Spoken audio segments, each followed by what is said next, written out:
Você já entrou no seu quarto, fechou a porta e sentiu um peso tão grande no peito que a única coisa que conseguiu fazer foi chorar sem som? Você já sentiu como se Deus tivesse pausado a sua vida, enquanto a vida de todo mundo ao seu redor parece correr em velocidade máxima? Talvez você esteja vivendo o drama do quase. Quase deu certo, quase engravidou, quase foi promovida, quase foi feliz. Se o seu travesseiro conhece a sua oração melhor do que qualquer pessoa da sua família, então você precisa ficar comigo nos próximos minutos. Porque há cerca de 3.000 anos, uma mulher viveu exatamente nesse cruzamento perigoso entre a dor profunda e uma esperança teimosa. O nome dela era Ana. E a história dela não é sobre uma mulher que queria ter um filho. É sobre uma mulher que aprendeu que o silêncio de Deus não é rejeição. É uma oficina secreta de milagres. Hoje, o Deus que visitou o ventre estéril de Ana quer visitar os projetos estéreis da sua vida. Respire fundo agora. Esqueça as notificações lá fora. Vamos entrar na casa de Eucana. Imagine a região montanhosa de Efraim, uma casa próspera, de um homem respeitado chamado Eucana. Por fora, tudo parecia perfeito. As paredes eram sólidas, o rebanho era farto. Mas por dentro, aquela casa era dividida por uma linha invisível e cruel. De um lado da casa, havia barulho. Risadas de crianças correndo, brinquedos espalhados pelo chão. A bagunça feliz da vida acontecendo. Era o lado de Penina, a segunda esposa. Ela tinha filhos e filhas. Ela tinha a validação que a sociedade da época exigia. Do outro lado, havia o silêncio. O quarto de Ana estava sempre arrumado. Arrumado até demais. Não havia brinquedos para tropeçar. Não havia choro de bebê na madrugada. Havia apenas Ana e sua sombra. A Bíblia nos diz que Ana carregava um rótulo pesado. Estéril. Para nós hoje isso é um diagnóstico médico. Para a cultura dela era uma sentença de morte social. Uma mulher sem filhos era vista como uma árvore seca. Alguém em quem Deus não tinha prazer. Alguém com o valor diminuído. E Eucana, seu marido, ele a amava. A Bíblia faz questão de dizer isso. Ele a amava profundamente. Ele tentava compensar esse vazio com presentes, com as melhores porções de carne nas festas, com carinho. Ele olhava para os olhos tristes dela e dizia: Ana, por que choras? Por que não comes? Não sou eu melhor para ti do que 10 filhos? Eucana era um bom homem, mas ele cometia o erro que muitas pessoas ao seu redor cometem hoje.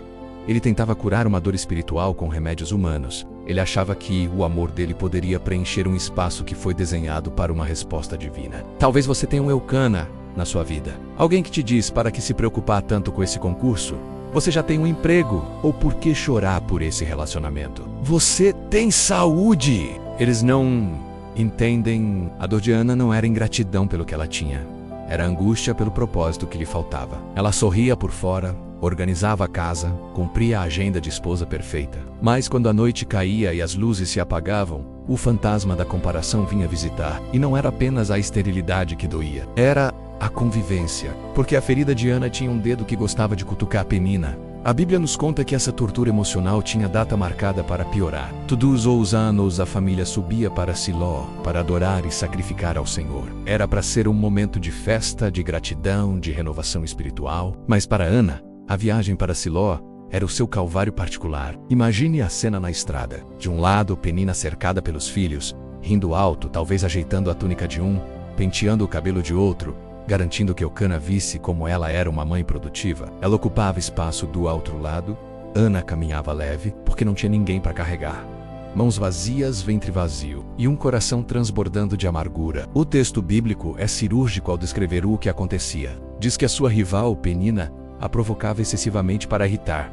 Não era um comentário solto, não era um descuido. Ir a proposital era maldade calculada. Penina sabia exatamente onde doía. Sabe quando alguém conhece o seu ponto fraco e faz questão de tocar nele na frente de todo mundo? Olha como meus filhos estão crescendo rápido, Ana. Esqueci que você não entende de fases de crescimento, Eucana. Precisamos aumentar a tenda. Não cabemos mais aqui. Pena que nem todo mundo ajuda a família a crescer. Cada frase era uma flecha. E a Bíblia diz que isso acontecia ano após ano. A persistência da dor cansa mais do que a intensidade da dor. Você aguenta uma pancada forte, mas aquela gota d'água pingando na sua testa dia após dia, isso quebra a alma. Talvez, enquanto eu narro isso, você esteja pensando: mas eu não vivo num casamento polígamo. Eu não tenho uma rival dentro de casa. Será que não? A Penina do século XXI mudou de endereço? Ela não mora na tenda ao lado. Ela mora no seu bolso, na tela do seu celular. A sua Penina pode ser aquele perfil no Instagram que parece ter a vida perfeita. São os sorrisos enquadrados, as viagens de luxo, os anúncios de conquistas que você orou pra ter, mas eles conseguiram sem nem orar. Você abre o aplicativo e a Penina digital grita: "Olha como eu sou feliz e você ficou pra trás. Olha como eu já casei e você está sozinha. Olha como minha empresa cresceu e a sua está patinando." A comparação é o veneno de Penina que bebemos voluntariamente todos os dias. E, assim como Ana, nós nos sentimos diminuídos. O coração sussurra: "E eu, Senhor?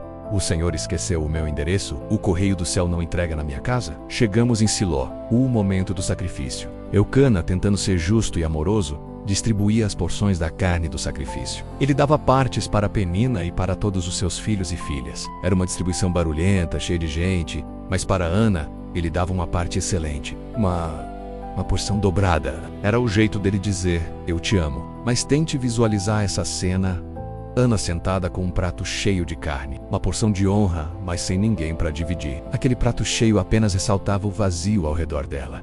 Penina via aquilo e a provocação aumentava. O barulho dos filhos de Penina comendo preenchia o ambiente. Ana olhava para a comida e o estômago embrulhava. A dor emocional era tão forte que travava o corpo físico. O texto diz: "Pelo que chorava e não comia." Há um tipo de tristeza que tira a fome. Há um tipo de angústia que faz a comida ter gosto de cinza. Eucana insiste: "Ana, come. Não sou eu melhor que 10 filhos?"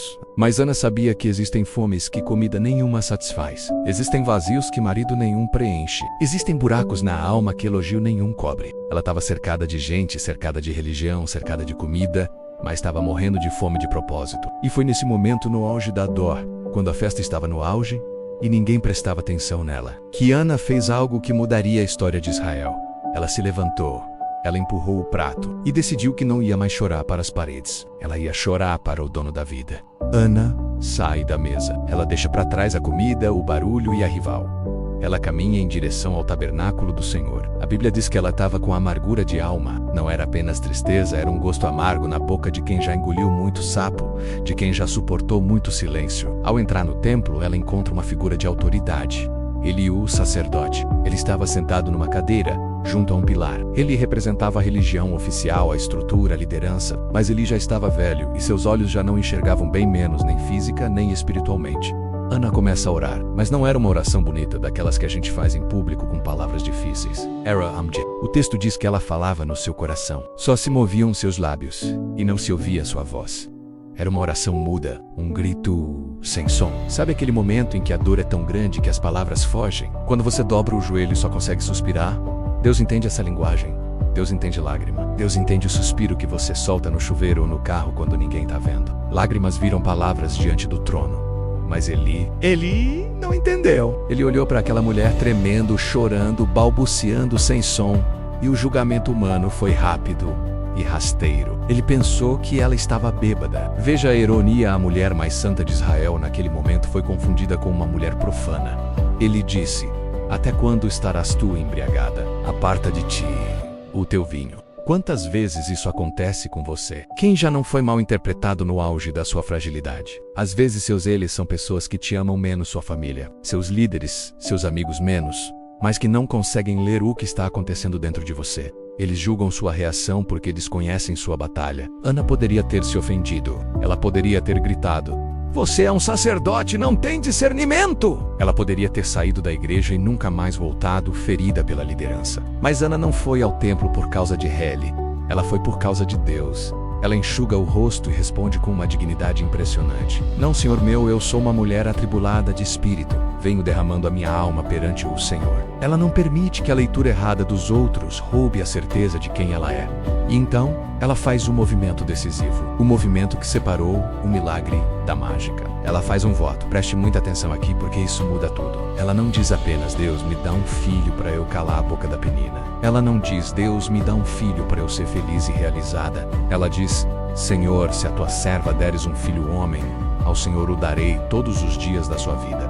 Você percebe a diferença? O pedido de Ana já nasce com destino. O sonho dela já nasce consagrado. Ela parou de pedir para ter e começou a pedir para entregar. Ela não queria um filho para colecionar, ela queria um filho para devolver. Muitas vezes, nossas orações não são respondidas porque são apenas tentativas de alívio. "Deus, resolve meu problema financeiro. Deus traz meu marido de volta. Mas Ana nos ensina um caminho superior. Colocar propósito no pedido. Senhor, se me deres esse emprego, eu serei luz lá dentro. Senhor, se restaurares meu casamento, nossa casa servirá ao teu reino. Quando o nosso interesse se alinha com o interesse do céu, o céu se move. Ao ouvir aquilo, algo muda em ele e o discernimento volta.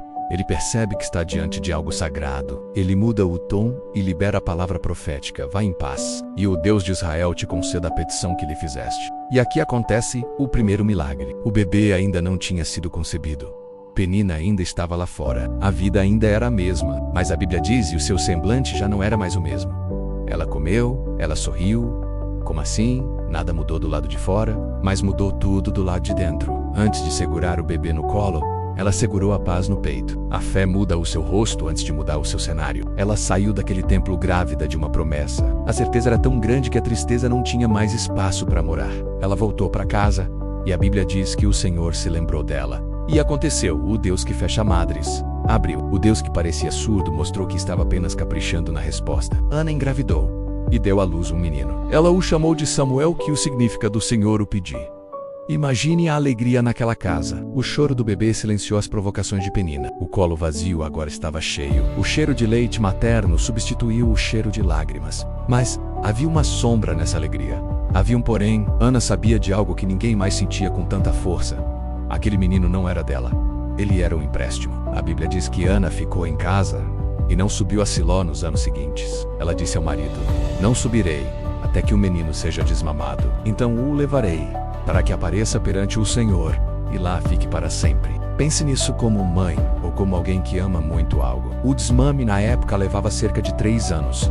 Ana teve 3 anos, 36 meses, aproximadamente 1000 dias. Cada vez que ela amamentava o pequeno Samuel, ela sabia que estava um dia mais perto de entregá-lo. Cada vez que ele segurava o dedo dela com aquela mãozinha minúscula, o coração dela apertava. Cada vez que ele dava os primeiros passos, ela sabia que ele caminharia para longe dela. A maioria de nós, quando recebe a bênção que tanto pediu, esquece o voto que fez na hora da angústia. É fácil prometer quando se está no fundo do poço. Deus, se o Senhor me dar esse dinheiro, eu vou ajudar os pobres. Mas quando o dinheiro cai na conta, a gente diz: Deus entende que agora eu tenho contas para pagar. Ana não. Ana era uma mulher de palavra. Ela estava aproveitando cada segundo, memorizando o rosto do filho, porque ela sabia que a promessa era dívida. O dia chegou. O menino já corria, já falava as primeiras palavras. Imagine a cena de Ana arrumando a mochila de Samuel. Não para um final de semana na casa da avó, mas para sempre. Ela preparou um sacrifício. Ela pegou um novilho de 3 anos, farinha e vinho. Mas o verdadeiro sacrifício não era o novilho. O verdadeiro sacrifício estava segurando a mão dela. Eles pegaram a estrada para Siló novamente. A mesma estrada de anos atrás. Mas que diferença! Na primeira viagem, ela subiu chorando, humilhada, vazia. Agora, ela subia com a resposta do milagre caminhando ao seu lado.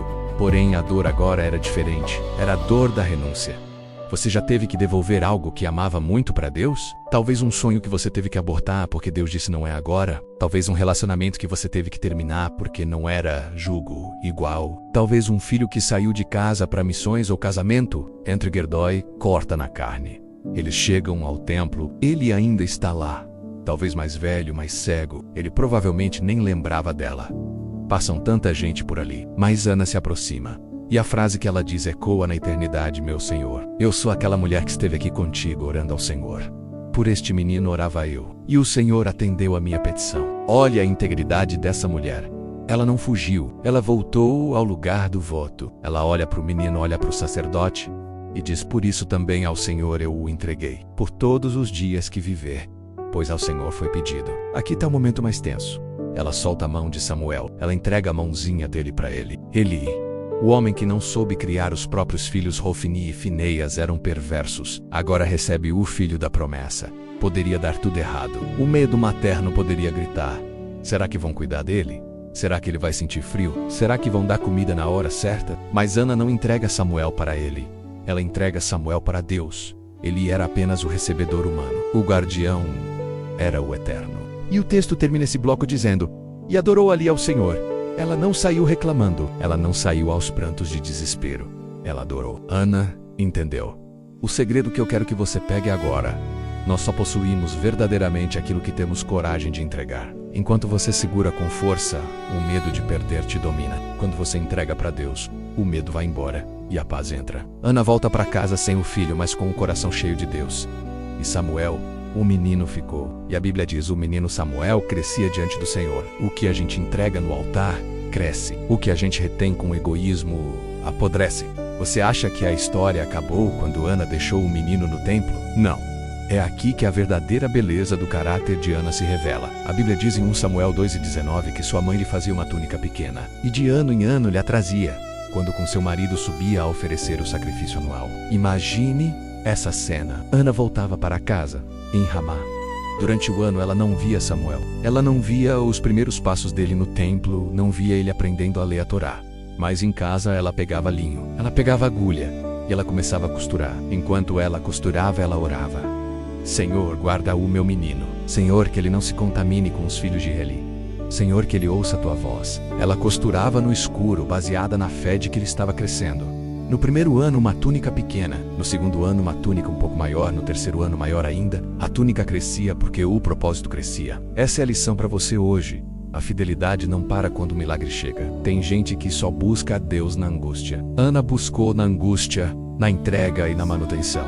Mesmo de longe, ela continuava cobrindo o filho com amor e oração. Qual é a túnica que você precisa costurar hoje? Talvez seja a intercessão por aquele filho que saiu de casa. Você não está lá com ele, mas a sua oração o cobre. Talvez seja a fidelidade no dízimo e na oferta, mesmo quando as coisas estão apertadas. Talvez seja continuar servindo na igreja mesmo quando ninguém te elogia. E sabe o que acontece quando você entrega o seu Isaac, o seu Samuel, o seu melhor para Deus? Deus nunca fica devendo nada a ninguém. A Bíblia diz que ele abençoou Eucana e Ana, dizendo: o Senhor te dê semente desta mulher, pelo empréstimo que fez ao Senhor. Preste atenção. Samuel foi um empréstimo que Ana fez a Deus, e Deus paga juros altíssimos. O versículo 21 diz: visitou, pois, o Senhor a Ana, que concebeu, e teve 3 filhos e 2 filhas. Ana entregou 1, Deus devolveu 5, e Samuel ficou sendo o 6º. O maior profeta de Israel, a voz que honre a reis, a voz que nunca deixou cair por terra nenhuma palavra do Senhor. Aquela mulher que era chamada de estéril, seca, amargurada, terminou a vida como mãe de 6 e mãe da nação. A casa que era silenciosa virou uma bagunça santa de crianças correndo. E Penina, a Bíblia nunca mais fala o nome dela. Quando Deus exalta, a oposição desaparece na irrelevância. Eu quero orar por você agora. Onde você estiver, se puder, feche os olhos. Vamos falar com esse Deus que visita ventres e sonhos estéreis. Senhor, Tu conheces quem está ouvindo agora. Tu conheces os travesseiros molhados. Tu conheces os sorrisos que escondem cansaços. Tu conheces as mesas cheias, mas as almas vazias. Pai, visita quartos agora. Visita mentes que não param de correr. Silencia as vozes de comparação. Cala as meninas modernas que gritam nas redes sociais e na nossa própria mente. Senhor, ensina este coração a consagrar antes de receber. Que a paz chegue antes do resultado. Que o semblante mude antes do cenário mudar. Ensina-nos a costurar túnicas de fidelidade no silêncio. Se o Senhor nos chamar esta noite, que a nossa resposta seja: fala, Senhor, o teu servo ouve. Levanta Samuéis, projetos, ministérios, famílias restauradas, menos nos ventres espirituais que o mundo chamou de estéreis. Nós te louvamos porque tu ainda reescreves histórias. Em nome de Jesus, amém. Se essa palavra tocou o seu coração, se você crê que Deus está costurando uma nova história para você, eu quero que você faça um ato profético agora nos comentários. Não saia sem declarar isso. Escreva aqui embaixo: eu confio no tempo de Deus. Escreva isso. Declare isso. E se você conhece alguém que está vivendo o tempo da espera e das lágrimas, compartilhe esse vídeo agora. Pode ser a resposta que essa pessoa pediu a Deus hoje de manhã. Este é o Passos com o Senhor, e até a próxima história.